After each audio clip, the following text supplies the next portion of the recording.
Now, the first way to take it is you can always put it in a cup, just mix it around with some milk or water, or put it in some sort of beverage, because it always sort of dissolves. It might have to be some warm water or cold water, depending on what dissolves better.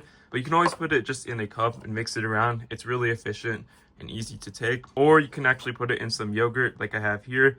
Just make sure it's not too concentrated. Like, this is not a ton of yogurt, so you might want 2 of these, depending on how much you're actually taking. And you can always put some granola or just honey in it, or even fruit or banana, cut it up in general. And that's always a really, really good tasting way to actually take it. And the third and last way is you can put it in a smoothie like I have here.